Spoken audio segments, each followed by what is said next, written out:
자, 2교시 시작하도록 하겠습니다. 먼저 공인중개사법에 대해서 좀 보면요. 공인중개사법 목차가 총칙이라는 게 있습니다. 총칙이 우리 프린터 보시면 오늘 내드린 거 56개 프린터 내드렸는데요. 요것만 다 기억하시면 80점은 받을 수 있습니다. 합격하셨던 분들도 충분히 80점 넘게 받을 수 있다는 말씀들을 많이 하시더라고요. 인터넷 보니까. 그래서 1조 1번이 목적입니다. 목적. 이 목적은 시험에 이때까지 8번 출제를 했습니다. 이때까지 시험을 32번 봤는데 8번 나왔으니까 3, 4년에 한 번 출제되고요. 올해는 출제 안 됐습니다. 올해는 총칙이 총체적인 규칙이 총칙이라고 했습니다. 그래서 민법도 앞에 총칙이 가장 어렵습니다. 관념적인 거고, 그 민법의 총칙이라는 말은 민법의 물권법, 계약법, 친족 상속법에 모두 사용되는 게 총칙입니다. 총체적인 규칙이 총칙입니다. 그래서 우리 총칙이 2문제가 나오는데 해마다 2문제는 나옵니다. 2문제에서 3문제. 그 2문제가 뭐냐면 용의 정의 1문제, 중개대상물 1문제에서 2문제가 출제됐고요. 그 다음에 2장이 공인중개사 제도인데요. 이 법령 중에서 가장 안 중요한 부분이 공인중개사 제도와 협회입니다. 근데 그렇다고 해서 또 이걸 공부 안 할 수가 없어요. 가장 많이 나올 때는 여기서 3문제도 나오고요. 협회도 3문제 나온 적이 또 있어요. 작년에는 또 여기서 많이 나왔어요. 많이 나오니까 또 수험생들이 그 부분을 공부를 많이 하니까 또 올해 안 내버리는 거예요. 그럼 또 내년에는 여기서 낼 수도 있다는 이야기예요. 그러니까 어느 파트도 소홀히 할 수는 없어요. 올해는 어쨌든 출제되진 않았습니다. 이게 별로 안 중요한 이유가 공인중개사 제도는 평균 60점 넘어야 합격한다. 40점 밑으로 과락이 있으면 안 된다. 이런 것들이잖아요. 그래서 대부분 이 공인중개사 제도에 대해서는 잘 알고 계신다고 보고 시험에 그렇게 많이 나오지는 않는 편입니다. 보통 한 문제 나온 적이 있고요. 물론 3문제 나온 적도 있기는 합니다. 공인중개사 제도는 올해 출제되지 않았고요. 가장 중요한 파트가 중개업입니다. 여기에서 무려 23문제나 출제됐습니다. 중개업이 뭐냐 하면 우리가 왜 자격증 취득합니까? 중개업 하려고 자격증 취득하는 거잖아요. 중개업이라는 건 용어정의에서 이제 다음 주에 하시겠지만 중개를 직업으로 하는 게 중개업이에요. 여러분들 중개업 하려고 자격증 취득하는 거죠? 중개를 업으로, 직업으로 하려고. 그래서 그 중개업을 하려면 알아야 되는 파트인데 이게 가장 중요하다고요. 여기서 집중적으로 시험에 출제됐고요. 그 다음에 지도감독. 지도감독은 뭐냐 하면 우리 프린터 오늘 내드린 프린터는 16번, 17번, 18번, 19번, 20번 이게 지도감독입니다. 단순히 암기하는 내용인데 이게 올해 시험에 2문제 나왔다고요. 자격 취소, 자격 정지 사유 이런 걸 물었다고요. 이거는 사실은 단순히 암기해야 되는 내용인데 2문제 출제를 했습니다. 예를 들면 자격증 빌려주면 자격 취소해야 된다. 이거는 딱 법에 되어 있으니까 그건 암기를 해야 된다고요. 2차 과목은 암기해야 되는 파트가 많은데 그렇다고 해서 지금 이거 암기할 필요 없어요.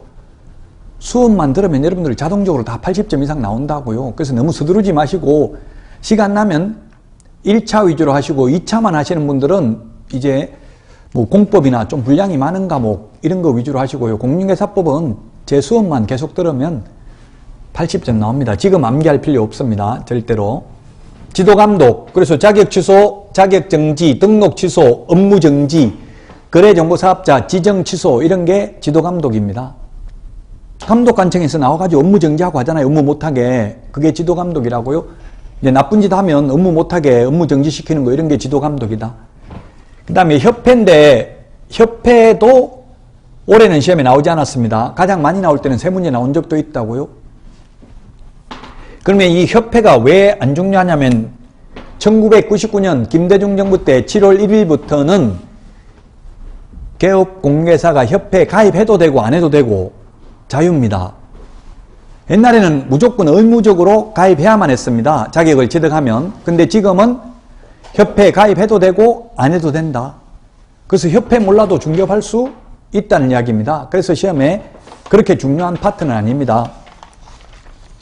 1999년도에 모든 협회를 다 복수주의, 임의가입주의로 바꿨습니다. 그런데 우리나라에서 아직도 협회가 의무가입이고 하나밖에 없는 것은 대한의사협회와 대한변호사협회 2개밖에 없습니다.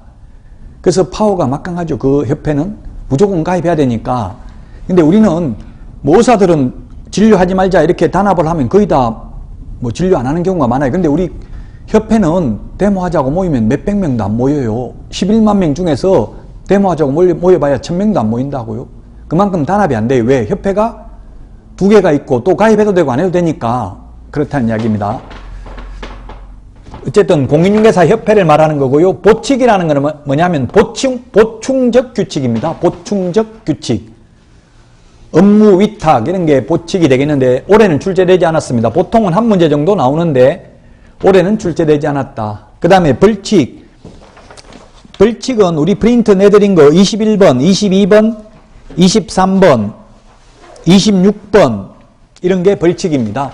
3년 이하의 전역이나 3천만 원 이하의 벌금. 이 벌칙 파트도 단순히 암기해야 되는 파트입니다. 이 벌칙을 왜 이거는 1년 이하의 전역이나 1천만 원 이하의 벌금이 아니고 3년 이하의 전역이나 3천만 원 이하의 벌금에 해당되는지 논리적으로 설명해 주세요 하면 그건 전 설명 못하고요. 법조문에 그렇게 되어 있으니까 이 말밖에 못합니다. 그래서 2차 과목은 단순히 암기해야 되는 파트가 좀 있다는 이야기입니다. 우리 숫자 같은 거 뭐 10일, 7일 이런 숫자도 암기해야 되죠? 왜 7일이 아니고 10일이냐 이건 논리적으로 설명하기 어렵다고요. 9일이나 8일 이런 거는 숫자가 없어요. 왜 8일이나 9일은 없고 7일, 10일만 있냐? 11일은 왜 없냐? 이런 거 그냥 단순히 암기하는 거라고요. 그럼 민법은 암기 과목일까요? 이해 과목일까요? 이해 과목? 서울대학교 양창수 교수가 쓴 민법 책 서문에 보면 민법은 우리가 일반적으로 사법고시 과목은 암기 과목이라고 되어 있습니다. 그래서 민법은 암기도 해야 되고 이해를 해야 된다. 두 가지를 다 해야 된다. 반반이다, 반반. 근데 중요한 건 이게 암기를 해야 될 건지 이해해야 될 건지를 이해하는 게 어렵다. 뭘 암기해야 되고 뭘 이해해야 되는지 그걸 구분하기가 힘들다. 이렇게 써놨더라고요. 민법도 절반 이상은 암기를 해야 돼요. 근데 이제 우리가 강의하면서 암기하라는 소리는 잘 안 합니다. 저도 뭐 EBS 강의도 옛날에 했는데 EBS 나가서는 절대로 암기하면 안 됩니다. 이해만 하면 됩니다. 이렇게 말했는데 사실은 암기해야 되는 부분도 많이 있습니다. 일정 부분. 그거는 나중에 시험에 임박해서 암기하면 되고 지금은 암기하는 거 신경 쓸 타이밍이 아니라는 이야기입니다. 적시타를 쳐야 되죠. 타이물리 히트라는 게 있잖아요. 루상에 말루에 있을 때 안타를 치는 게 중요하다고요. 그럼 암기하는 건 막판에 9월, 10월 돼서 암기해도 된다고요. 지금 암기한다고 시험 볼 때까지 가냐고요. 밑빠진 독에 물 붓기예요. 공부하는 거는 밑빠진 독에 물 붓기. 전부 다 연세 드신 분들은 이게 독에 다 구멍이 나 있어요. 연세가 더 많이 드신 분은 구멍이 더 커요. 아무리 물 쏟아부어도 내년 10월까지 안 간다고요. 그러니까 지금은 물기만 안 받도록 한 방울 한 방울씩 떨어뜨리다가 나중에 10월 달에 쏟아부어야 넘쳐나야 이게 합격을 할 수 있어요. 지금 쏟아부어버리면 정력, 에너지만 낭비해버리고 지쳐가지고 다 포기한다고요. 나는 도저히 안 되나 보다 이렇게 생각하고. 그러니까 더딘 것을 염려 말고 멈출 것을 염려하라. 서울대학교 소비자학과 김난도 교수가 한 말입니다. 아프니까 청춘이다라는 책에서. 그래서 여러분들도 포기만 안 하고 시험 볼 때까지 가시면 90% 이상은 합격할 수 있다고요. 100% 수업을 다 듣는다는 전제하에서. 자, 그래서 벌칙이 단순히 이건 3년 이하의 징역이다, 3천만 원 이하의 벌금이다 이렇게 암기하는 내용인데 이게 두 문제가 올해 출제됐고 평균 두 문제 출제됩니다. 해마다. 자, 이게 공인중개사 법령이고요. 그 다음에 이제 부동산 거래 신고 등에 관한 법률이 작년에는 7문제가 출제되었는데 올해는 4문제밖에 출제가 안 됐다고요. 그 해마다 똑같은 파트에서 나오면 좋은데 이렇게 왔다 갔다 한다는 이야기입니다. 부동산 거래 신고 제도에서 2문제가 출제되고요. 그 다음에 외국인 부동산 취득 특례에 대해서 한 문제가 출제됐습니다. 특례라는 게 뭡니까? 특별한 예외가 특례입니다. 외국인에게 예외를 둔다는 것은 외국인에게 더 혜택을 주는 겁니까? 아니면 외국인에게 더 규제를 하기 위해서 특례, 특별한 예외를 두었을까요? 여러분들 생각에는 뭐겠어요? 예, 외국인을 규제하기 위해서. 우리나라 사람은 매매만 신고합니다. 우리나라 사람은 현재는 매매계약만 신고하는데 외국인은 매매계약뿐만 아니라 교환계약이나 증여계약도 신고를 해야 됩니다. 상속받는 경우도 신고해야 됩니다. 외국인의 경우에는. 우리나라 사람은 매매만 신고한다고요? 그 외국인 특례라는 것은 외국인에게 특별히 더 규제를 하기 위해서 우리나라 사람은 안 해도 되는데 외국인은 신고를 하거나 또는 허가받아야 된다. 그게 외국인 특례입니다. 우리 프린터는 27번에 있습니다. 27번. 우린 프린터에 없는 게 없다고요? 프린터에 그 까만 별표, 맨 밑에 까만 별표, 매매는 30일 이내 신고 있죠? 이게 이 프린터를 제가 시험 보고 나서 만든 게 아니고요. 올해 시험 보기 전에 이게 자료였어요. 이건 수정하지 않았어요. 27번은. 근데 그게 그 밑에 까만 별표, 매매는 30일 이내 신고, 요게 시험에 나왔어요. 60일 이내 신고, X로 출제됐다고요? 매매는 특례가 아닙니다. 매매는 우리나라 사람이든 외국인이든 똑같다고요. 30일 이내 신고해야 되는 게. 근데 매매가 아닌 교환계약이나 승여계약은 우리나라 사람은 신고 안 하는데 외국인은 특례에 의해서 특별한 예외에 의해서 60일 이내 신고해야 된다. 이런 내용입니다. 여기에서 해마다 거의 한 문제 출제됩니다. 자, 그 다음에 토지거래 허가입니다. 허가. 신고라는 것은 민원인이 적법 요건을 갖춰서 신고하면 반드시 행정관청이 수리를 해야 되는 게 신고입니다. 근데 허가라는 것은 행정관청이 허가를 내줄 수도 있고 안 내줄 수도 있고 이 재량권이 있는 것을 허가라고 합니다. 그래서 토지거래 허가는 허가를 내줄 수도 있고 안 내줄 수도 있다는 이야기입니다. 토지거래 허가에서 이행강제금이 올해 시험에 출제됐습니다. 이행강제금.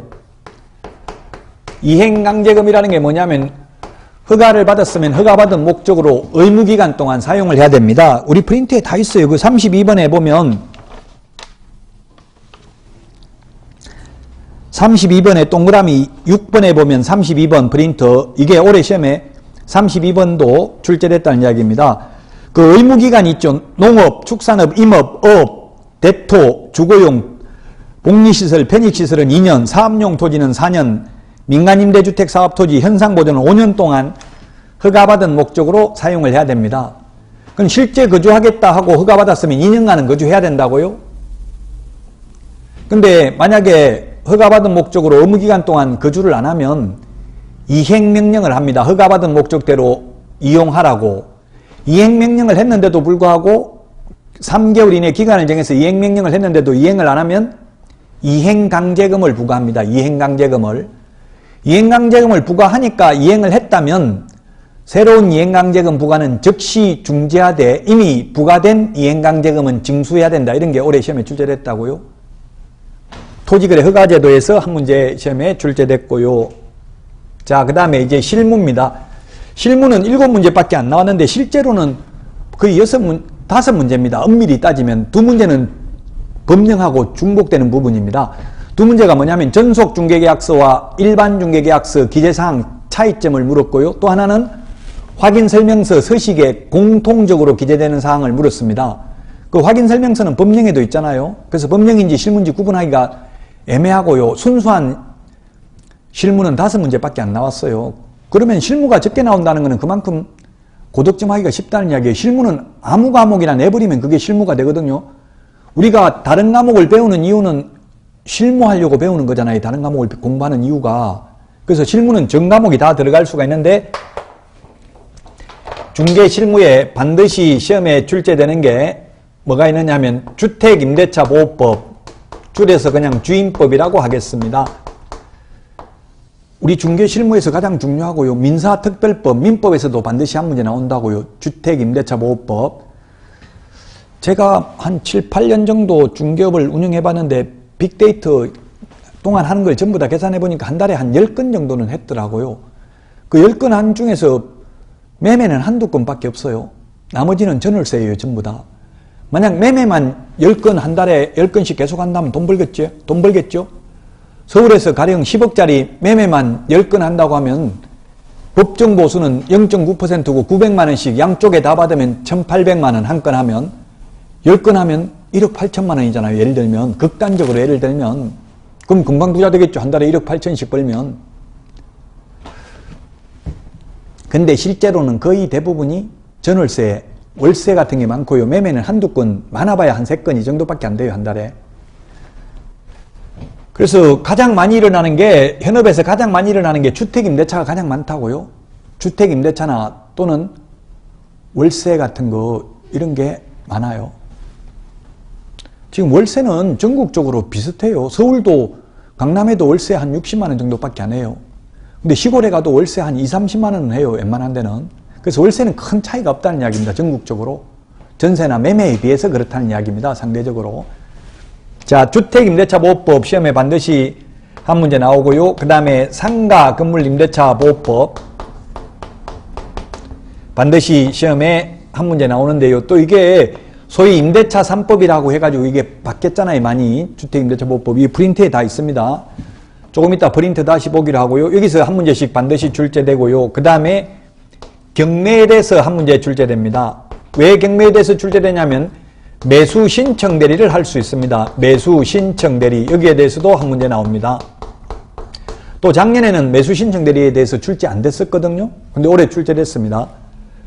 요즘 출제인들이 오히려, 왜냐하면 시험 보러 오는 분들은 작년 시험 문제는 거의 다 풀어보고 올 거 아니에요. 그러니까 작년에 안 나왔던 파트에서 오히려 내더라고요. 매수 신청 대리라는 건 뭐냐면 경매라는 거는 경쟁매매가 경매죠. 경쟁매매. 즉 법원에서 하는 경쟁매매가 경매입니다. 다수의 매수 희망자에게 매수 청약을 하게 하고 그 중에서 가장 높은 가격으로 매수 청약을 한 자에게 매도 승낙을 함으로써 이루어지는 매매계약의 형식을 경매라고 합니다. 쉽게 말하면 입찰표에다가 가장 높은 금액 써낸 사람한테 파는 게 경매잖아요. 근데 개업공개사가 그 입찰표를 작성할 수 있다고요. 1억 적어내도 되고 1억 1천만 원 적어내도 되고 1억 2천만 원 적어내도 되고 개업공개사 마음대로 금액을 적어낼 수 있다고요. 그래서 이 매수 신청 대리를 할 수 있기 때문에 경매, 민사집행법에 의한 경매에 대해서도 어느 정도 알아야 됩니다. 그래서 요 네 문제는 해마다 시험에 출제됩니다. 그래서 올해도 요 네 문제 출제되었고요. 그 다음에 올해 또 출제된 게 뭐가 나왔냐면 부동산 실권리자 명의등기에 관한 법률이 출제됐습니다. 그래서 올해 나온 거는 사실상 여기 5문제 하고요. 아까 말했지만 전속중개계약서와 일반중개계약서 기재사항 차이점, 확인설명서 4가지 서식이 있는데 그 기재사항 차이점 모두 기재되는 거 요거에 출제됐어요. 그래서 순수하게 실무는 5문제, 넓은 의미로 보면 7문제가 올해 실무에서 출제됐다라고 말씀을 드렸습니다. 실명법이라는 건 뭐냐면 실권리자 명의로 등기를 해야 된다. 요즘 보니까 이제 2주택자 조정대상 지역에서 2주택이면 취득세가 8%, 3주택이면 12%가 되다 보니까 집이 있는 사람이 또 부동산을 취득할 때 친인척 명의나 지인, 아는 사람 명의로 살려고 하는 경우가 많이 있더라고요. 뭐 조카 명의로 살려고 하고. 그럼 만약 여러분들이 계약금까지 다 받도록 중개를 했다면 그렇게 명의 바꿔줄 필요 있어요, 없어요?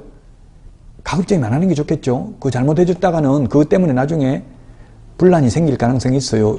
계약하기 전이라면 명의 안 바꿔주면 계약 안 한다고 하면 어쩔 수 없이 그때는 뭐 어떻게 해볼지 모르지만 이미 계약금까지 다 받아놨는데 계약이 확정됐는데 그때 가서 계약자 바꿔줄 필요 없죠. 매수인을.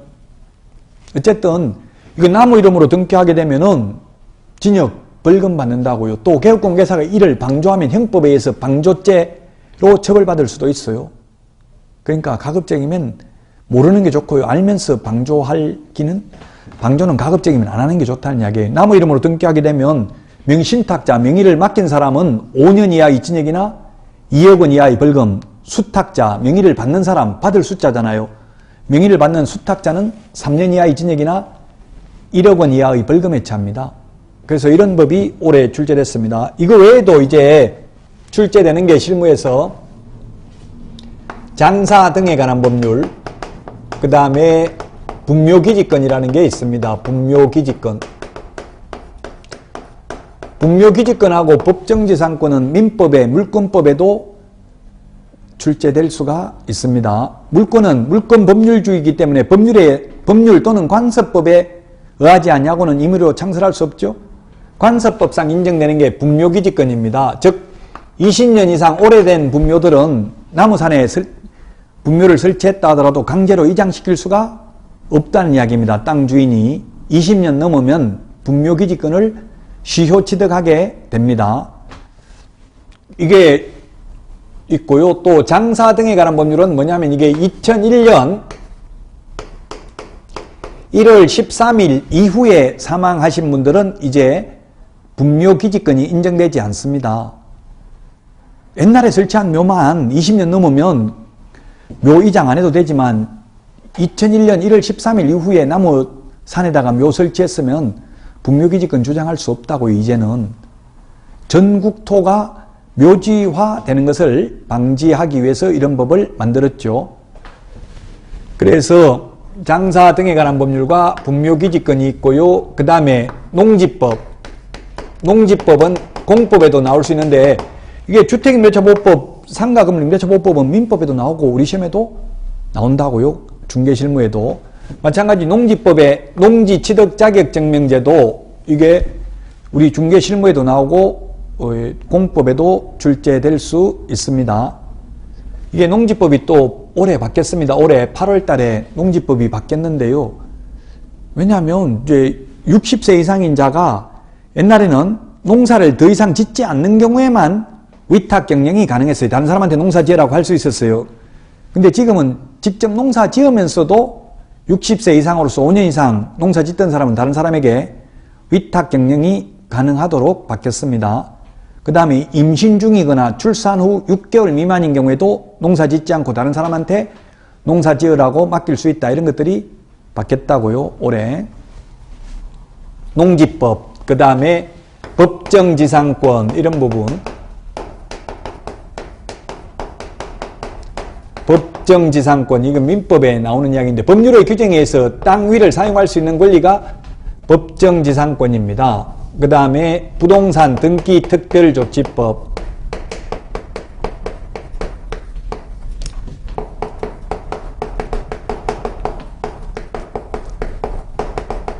우리 등기법의 특별법입니다. 일반법이 등기법이고요. 부동산 등기 특별조치법은 이게 계약서 금인제도입니다. 계약서 금인제도. 우리 오늘 프린트 내드린 거 10번에 보면 있습니다. 계약서 금인제도. 금인이라는 것은 계약서에 시장군수구청장의 금인을 받아서 이를 등기소에 제출해야 된다는 내용입니다. 금인 받아야 된다는 것. 지금은 크게 실효성은 없습니다. 이제 실거래가격 신고제도가 도입되어 가지고 실거래가격 신고하고 신고 필증을 받으면 금인 받은 것으로 보기 때문에 그렇게 중요한 내용은 아닙니다만은 그래도 아직까지도 최근까지도 시험에 출제는 되고 있습니다. 자, 이게 공인중개사 법령 및 중개실무 시험에 출제되는 제목을 말씀드렸고요. 이런 부분들이 시험에 출제되고요. 자, 그러면 이제 오늘 내드린 프린터, 이 프린터는 2개월 동안 계속해서 반복해서 보게 될 겁니다. 다음 주부터 형광펜을 하나 가져오셔서 밑줄 치놓으세요. 이거 시험 볼 때까지 못 가요. 다음에 또 개정되면 새로 내드리니까 밑줄 치시고 그냥 소중하게 보관 안 해도 된다는 이야기입니다. 어떤 분들은 뭐 코팅해가지고 가지고 있고 하는데 그럴 필요 없어요. 그냥 밑줄 치시고 보시면 됩니다. 자, 2번, 3번을 살펴보면요. 이게 뭐냐면 등록이라는 말이 나와 있어요. 등록 일단. 다음 주에 용어 정의를 하겠지만 등록을 한 자를 개업공인중개사라고 합니다. 그 등록 절차라는 것은 개업 절차나 같은 말입니다. 자, 개업 절차, 등록 절차를 한번 살펴보면요. 등록 절차. 등록 절차는 다른 말로 하면 개업 절차라고요. 개업 절차.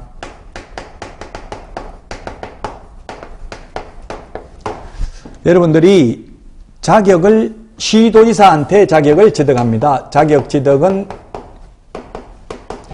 이게 2차 과목은 전부 다 공법적 요소가 다 있다고 했어요. 공법은 개인과 국가, 개인과 지자체와의 관계를 규율하는 법이라고 했죠. 그래서 시장군수구청장, 시도지사, 국토교통부 장관 이런 말이 많이 나온다고요. 2차 과목은 누구한테 하는지. 자, 그래서 자격증은 주민등록 주소지 시도지사 명의로 자격증이 교부됩니다. 그래서 시도지사한테 자격증을 무조건 개업하려면 자격을 취득해야 됩니다. 자격 취득하지 않고는 개업할 수 있는 방법이 없다고요. 공인중개사법상은. 만약에 한 1,000만 원 준다면 자격증 취득 안 해도 개업할 수 있다고 하면 차라리 1,000만 원 내고 개업하는 게 더 빠를 수도 있잖아요. 1년 동안 고생해서 공부할 필요 없이. 기회비용으로 따지면 이게 공부하는 게 1억의 가치는 있거든요. 다른 데 가서 사업을 하면 1억 벌 수 있잖아요. 근데 그 1억 못 벌고 공부에 전념해야 되니까. 근데 방법이 없다고요. 오직 자격을 취득할 수밖에 없다. 개업하려면. 자격 취득하고 그 다음에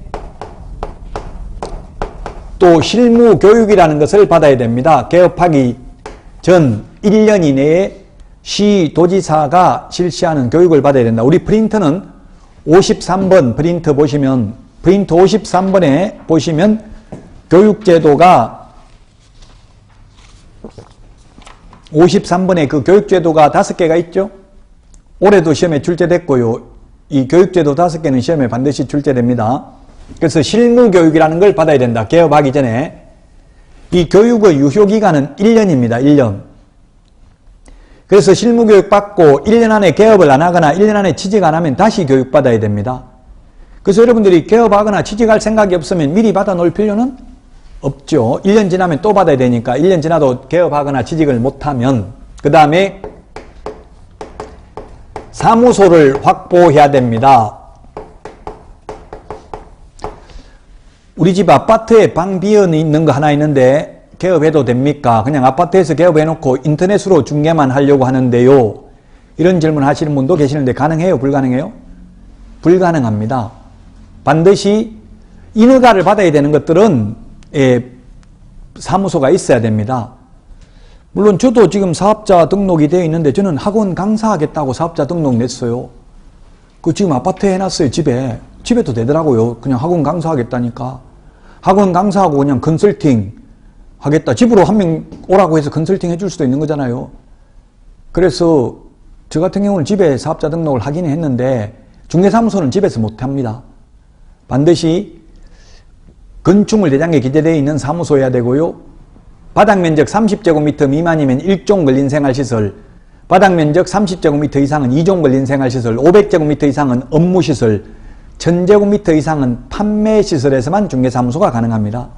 지금 이런 용어들은 나중에 건축물의 용도분류 건축법에 나와요. 공법에. 실무는 전 과목이 다 실무라고 했어요. 그래서 집에서는 안 되고요. 사무소 별도로 확보해야 됩니다. 그리고 나서 이제 등록 신청을 합니다. 등록 신청. 등록 신청은 어디다가 등록을 신청하느냐면 우리는 등록관청이라고 합니다. 등록관청. 공간정보 구축 및 관리 등에 관한 법률에서는 소관청 이런 말을 하는데 법마다 부르는 이름이 다르다고요. 우리 공인중개사법에서는 등록관청, 부동산거래 신고 등에 관한 법률에서는 신고관청, 또 허가관청 이런 말도 해요. 시군구입니다. 시군구. 시장군수 구청장을 등록관청이라고 한다고요. 그래서 여러분들이 자격을 취득해서 군포시에서 개업을 하려면 경기도지사한테 자격증 받아가지고 군포시장에게 등록을 해야 된다고요. 그래서 우리 중개사무소에 가보면 액자에 넣어가지고 벽에다가 등록증 같은 거 걸어놨잖아요. 그래서 왜 등록을 하느냐면 그 등록증을 보면 이 사람이 누군지, 우리 자동차 등록하잖아요. 그 차 넘버만 보면 이 사람이 누군지 다 인적사항을 알 수 있죠. 그런 것처럼 등록증을 보면 그 등록한 개업공개사가 누군지 이런 걸 다 조회할 수 있습니다. 그 나쁜 짓 하면 나가서 이제 행정상 제재, 지도감독, 업무정지 이런 거 하려면은 등록 정보가 있어야 될 거 아니에요. 시군구에서 단속을 하니까. 그래서 시장군수구청장한테 등록을 신청해야 되고요. 등록 신청하면 바로 등록해 주는 게 아니라 심사를 합니다. 아까도 말씀드렸지만 미성년자나 피성년 후견인, 피한정 후견인, 파산 선고받은 자, 교도소에 복역 중인 사람도 자격은 취득할 수 있다고 했습니다. 근데 개업은 안 됩니다. 미성년자는 개업하려면 성년이 돼야 됩니다. 올해도 미성년자가 800명이나 시험을 응시했더라고요. 근데 미성년자는 개업은 안 됩니다. 자격은 취득할 수 있지만 지금 시험 응시인원이 가장 많은 분이 40대입니다. 40대가 10만 명 정도 되고요. 그 다음에 30대, 그 다음에 50대, 20대, 60대, 10대, 70대 이렇게 돼 있어요. 연령대가. 지금 젊은 분들 비중이 계속 늘어나고 있는 추세에 있습니다.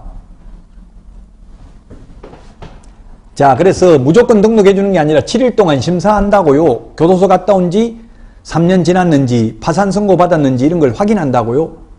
피성년 후견인인지 피한정 후견인인지 이런 것을 확인한 후에 7일 이내에, 이 숫자 7일은 우리 프린터 오늘 내드린 거 39번에 보면은 몇 번에 있습니까? 여러분들이 한번 찾아볼까요? 39번에 7일 정리되어 있잖아요. 그 밑줄만 치시면 돼요. 39번에 몇 번에 있어요? 39번에 1번에 있잖아요. 1번 등록 처분 통지. 39번에 1번 밑줄 치세요. 이 2달 동안 밑줄 치시면 벌겋게 색칠이 다 돼 있을 겁니다. 그럼 또 다음에 보면 기억이 안 나면 또 밑줄 치시고 계속 반복하셔야 됩니다. 우리가 말을 배우는 것도 우리 외국 가서 외국어 배우려면은 영문과 나온 사람이 영어 잘 배우겠어요? 아예 한국말도 영어도 아무것도 못하는 사람이 미국 가면 영어 잘 배우겠어요? 누가 더 잘 배워요? 아무것도 모르는 분이 더 빨리 배우죠? 그래서 이 공인중개사 시험도 마찬가지예요. 현업에 실장으로 근무하고 계시는 분보다는 집에서 전업주부로 살림만 하신 분들이 훨씬 합격할 확률이 높아요. 전혀 모르던 분들이. 왜? 시키는 대로 따라서 공부하니까. 근데 실장님들이나 이런 분들은 대충 다 알기 때문에 이건 대충 알면 대충 답만 피해갑니다. 이 시험이. 정확하게 알든지 아예 모르든지 둘 중에 하나를 해야 되는 게 지금 우리 공인중개사 시험 공부입니다. 자, 그래서 7일 이내에 등록, 처분을 해주고요. 통지까지 해줍니다. 물론 등록 기준을 갖추지 못하였을 경우 결격 사유에 해당될 경우에는 반려하겠죠.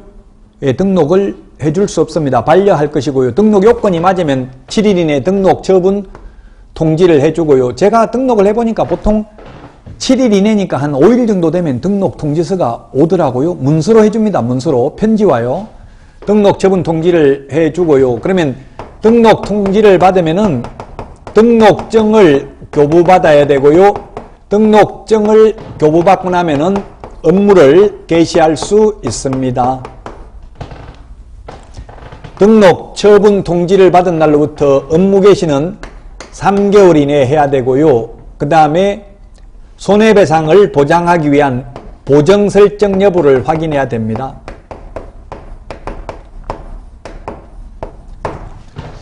우리가 중개보수가 최대 0.9%고요. 쌍방울부터 각각 받으면 1.8%고 그래서 10억짜리면 현업에서 양타 쳤다고 하죠. 양쪽을 다 소개하면 1,800만 원입니다. 중개보수가.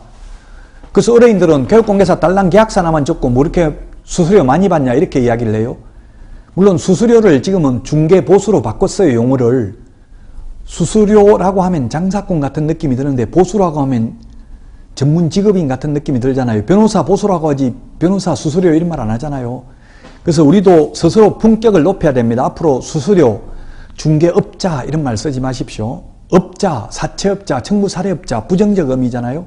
그래서 개업 공인중개사라고 쓰고 있고요. 중개수수료는 중개보수라고 용어를 고쳤습니다. 법에. 그러면 왜 이런 비싼 중개보수를 주고 중개업소를 이용하냐고요. 직거래하면 될 텐데 그건 바로 안전을 담보해 주기 때문에 그렇습니다. 즉 손해배상을 해준다고요. 개업공개사는 확인 설명을 해야 됩니다. 확인 설명을 잘못해서 의뢰인에게 재산상 손해가 발생했다면 그 손해를 배상해야 되고 손해배상을 하기 위해서 보증보험이나 협회 공제나 법원의 공탁을 최소한 1억 이상 해야 됩니다. 개인 개업공개사는. 그럼 개업공개사가 1억 손해 입혔으면 의뢰인은 손해배상 청구 소송을 제기해서 승소 판결문을 받으면 그거 가지고 협회에 바로 돈 받아낼 수가 있습니다. 1억을. 그래서 이 중개보수 안에는 위험보험료가 포함되어 있다는 이야기입니다. 좀 중개보수를 주더라도 거래를 안전하게 하기 위해서 중개업소를 이용하는 거예요. 자, 그 다음에 또 이 인장등록이라는 걸 해야 됩니다. 인장등록. 우리 개업공인중개사가 계약서나 확인설명서에 찍는 도장은 이 도장을 앞으로 쓰겠습니다 하고 등록을 해야 됩니다. 계약서 쓸 때마다 도장 바꾸면 안 된다고요.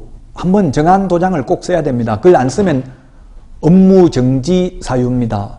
그래서 개업공개사는 의뢰인에게는 무조건 을입니다. 갑을관계면 갑질한다 이런 말 하잖아요.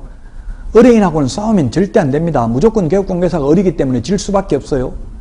만약에 시군구에 민원 제기해버리면 시군구에서 나와서 탈탈 털면 조사 다 하면 무조건 하나는 걸릴 수밖에 없는 구조로 되어 있어요. 100% 법을 지킬 수 없도록 되어 있어요.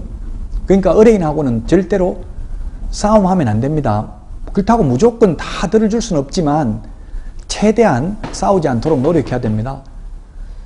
저는 참 싸우는 걸 많이 봤어요. 중개보조원 자격증 안 딴 분들 싸우는 거 굉장히 많이 봤어요. 부가가치세 10% 우리 중개보수가 100만 원이니까 10% 10만 원 더 주세요. 이렇게 하니까 그렇게 하는 게 아니고 먼저 의뢰인이 현금 영수증 끊어주세요 이렇게 하더라고. 제가 직접 제가 거래하면서 느낀 건데 의뢰인이 현금 영수증 끊어주세요 하니까 중개보조원이 이제 실장님인데 그러면 부가가치세 10% 더 주십시오 이렇게 하더라고요. 그거는 물론 부가가치세는 받을 수 있는데 현금 영수증 달라고 한다고 부가가치세 달라고 하고 현금 영수증 안 주면 부가가치세 안 줘도 된다. 그거는 아니거든요.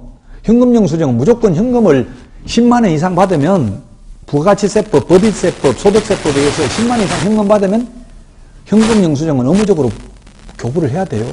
묻지 않고 교부해야 돼요. 근데 우리 이마트나 뭐 롯데마트 이런 데 가면 묻잖아요. 현금 영수증 필요하세요? 묻잖아요. 원래대로 하면 법에는 묻지 말고 교부해야 돼요. 현금 영수증은. 그래서 그 현금 영수증 달라고 하니까 부가가치세 10% 달라고 하니까 의뢰인이 뭐 그런 법이 어디 있냐 하니까 막 욕하고 싸우더라고 실장님이. 깜짝 놀랐어요. 근데 사업자 등록증을 보니까 간이가세 사업자로 돼 있어요. 간이가세 사업자는 10% 못 받죠? 3% 받을 수 있어요. 간이가세 사업자는. 일반가세 사업자는 10% 받을 수 있고요. 부가가치세. 절대 의뢰인하고 싸우면 안 됩니다. 그냥 정중하게 이야기해야 된다고. 왜? 민원 제기하면 무조건 업무정지는 당한다고요. 구조적으로 보면. 자, 그래서 등록에 대해서 말씀을 드렸습니다. 등록. 개업하려면 또 등록을 해야 된다. 근데 그 3번에 보니까 법인의 등록 기준이라고 되어 있네. 법인 동그라미 하세요. 3번. 민법에 보면은 사람을 인이라고 합니다. 여자든 남자든 인이라고 그래요. 사람은. 사람은 자연인이 있고 법인이 있습니다. 법인은 한자를 보면 이게 뭡니까? 법인은 법적으로 사람을 법인이라고 합니다. 자연인은 숨을 쉬는 사람이고 법인은 법적으로 사람이라고요. 쉽게 말하면 회사입니다. 회사, 주식회사 이런 게 법인입니다.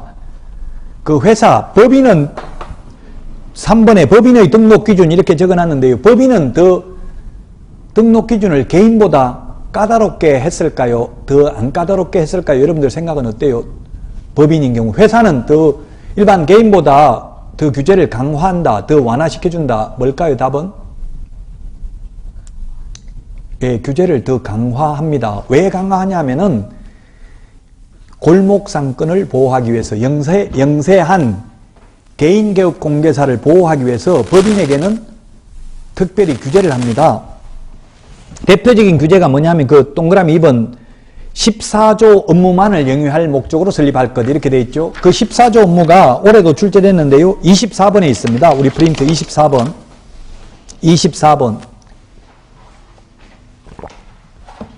24번에 보면 법인은 6가지 업무밖에 못합니다. 6가지만. 이게 올해 출제됐습니다. 개인은 이 6가지 업무도 해도 되고 다른 업무도 해도 됩니다.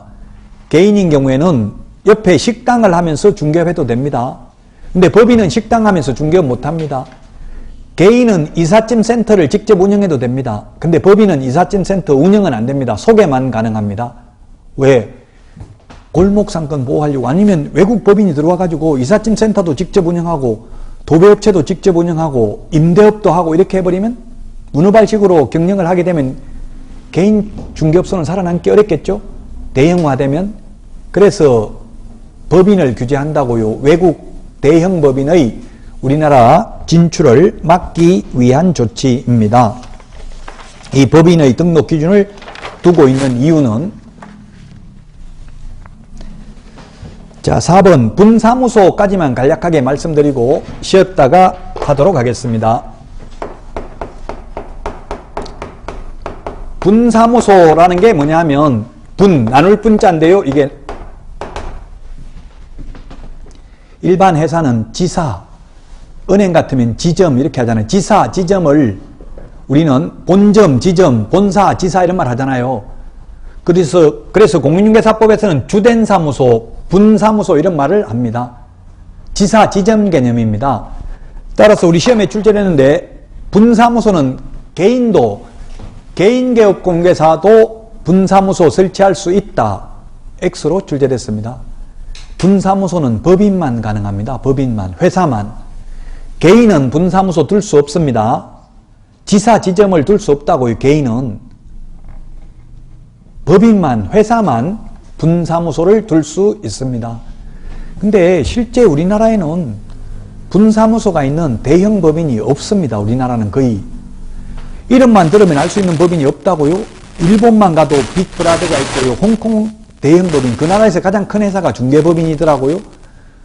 외국에 제가 뭐 호주, 뉴질랜드, 미국, 캐나다 이런 나라는 50% 이상이 중개법인의 분사무소 형태로 운영되고 있습니다. 근데 우리나라는 분사무소가 거의 없어요. 법인은 500개도 안 됩니다. 10만, 11만 개 중에서 그 중에서 법인이 있는 법인은 거의 또 없습니다. 현실적으로는.